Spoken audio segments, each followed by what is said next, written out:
Buenos días, hoy es 28 de septiembre del 2025 y continuamos con la lectura en Hechos capítulo 21. Después de separarnos de ellos, zarpamos y fuimos con rumbo directo a Cos y al día siguiente a Rodas y de allí a Pátara. Y hallando un barco que pasaba a Fenicia, nos embarcamos y zarpamos. Al avistar Chipre, dejándola a mano izquierda, navegamos a Siria y arribamos a Tiro, porque el barco había de descargar allí. Y hallados los discípulos, nos quedamos allí 7 días, y ellos decían a Pablo por el Espíritu que no subiese a Jerusalén.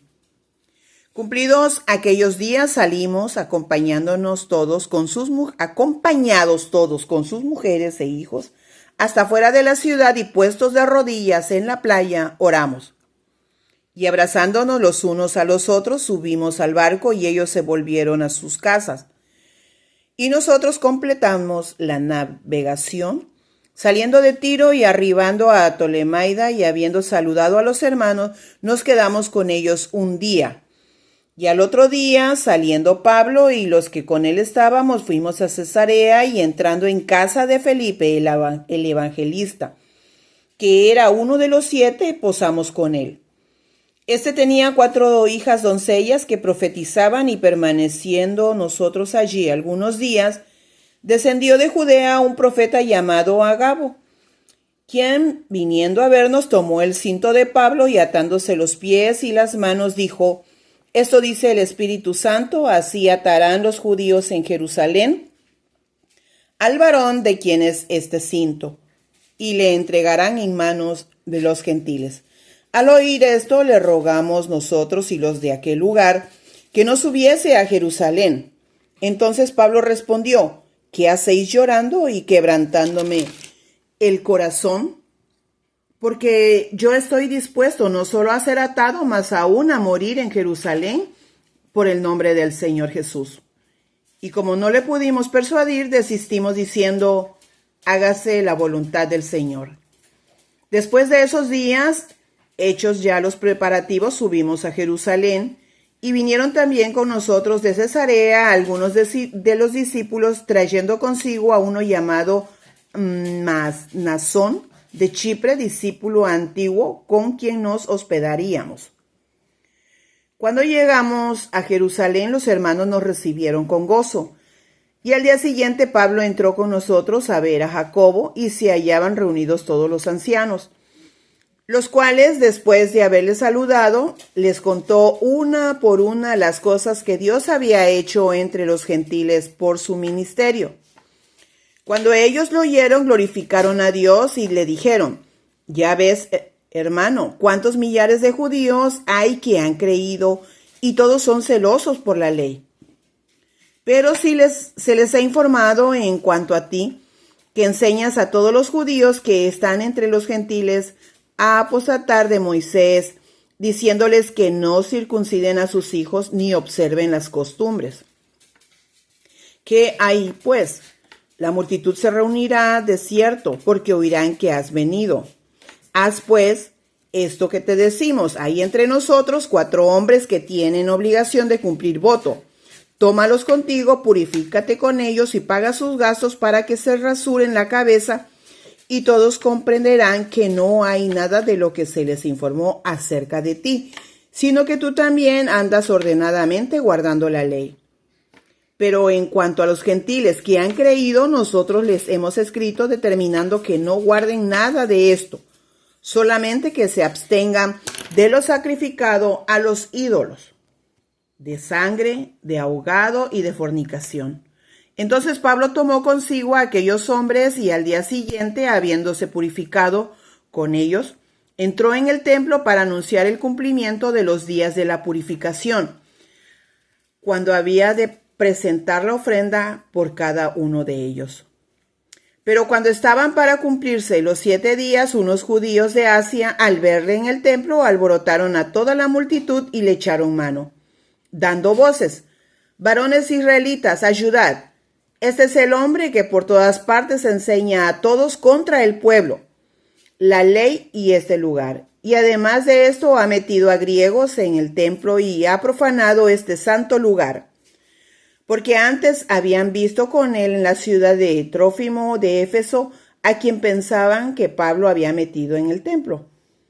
Así que toda la ciudad se conmovió y se agolpó el pueblo y apoderándose de Pablo le arrastraron fuera del templo e inmediatamente cerraron las puertas. Y procurando ellos matarle, se le avisó al tribuno de la compañía que toda la ciudad de Jerusalén estaba alborotada. Este, tomando luego soldados y centuriones, corrió a ellos, y cuando ellos vieron al tribuno y a los soldados, dejaron de golpear a Pablo. Entonces, llegando el tribuno, le prendió y le mandó atar con 2 cadenas y preguntó quién era y qué había hecho. Pero entre la multitud unos gritaban una cosa y otros otra cosa, y como no podía entender nada de cierto, a causa del alboroto, les mandó llevar a la fortaleza. Al llegar a las gradas, aconteció que era llevado en peso por los soldados a causa de la violencia de la multitud, porque la muchedumbre del pueblo venía detrás gritando: muera, muera. Cuando comenzaron a meter a Pablo en la fortaleza, dijo al tribuno: ¿se me permite decir algo? Y él dijo: ¿sabes griego? ¿No eres tú aquel egipcio que levantó una sedición antes de estos días y sacó al desierto los 4,000 sicarios?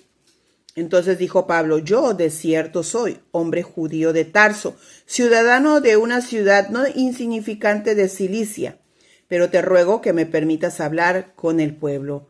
Y cuando él se le permitió, Pablo, estando en pie en las gradas, hizo señal con la mano al pueblo y, hecho gran silencio, habló en lengua hebrea, diciendo: amén. Nos quedamos hasta aquí y ya mañana continuamos con la lectura. Y aquí vemos que Dios sigue usando a Pablo.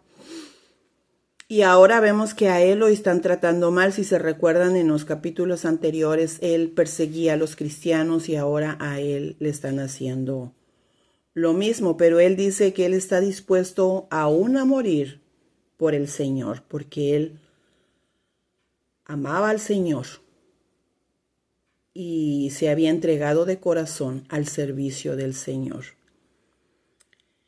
Por predicar la palabra, a él no le importaba lo que padeciera su cuerpo, porque recordemos que la palabra de Dios dice que no hay que temer al que mata el cuerpo, sino al que mata el alma. Y el alma es la que va a ir al cielo o al infierno. Y Dios es el que va a hacer el juicio. Entonces él decía: no importa que me maten por servir al Señor.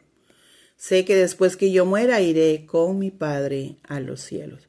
Entonces, hermano, él tenía una convicción grande. Él había creído, su fe era grande para con el Señor. Hermanos, así tenemos que tener esa fe en el Señor, creer en nuestro Dios.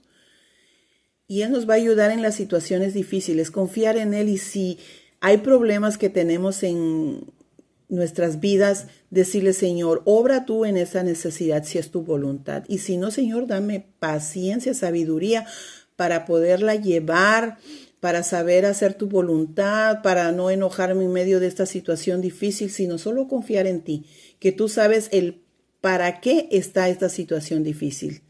Dios quiere tratar con nuestras vidas, quiere que nosotros cambiemos y confiemos solo en Él.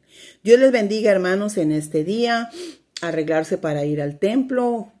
Y pues hoy voy al templo, ya gracias a Dios acá en Río Grande, y me toca dar la clase de la escuela dominical. Dios, hermanos, a prepararnos nuestros corazones, nuestras mentes para recibir la palabra de nuestro Dios, que Él nos exhorta cada día con su palabra. Dios les bendiga, hermanos. Amén.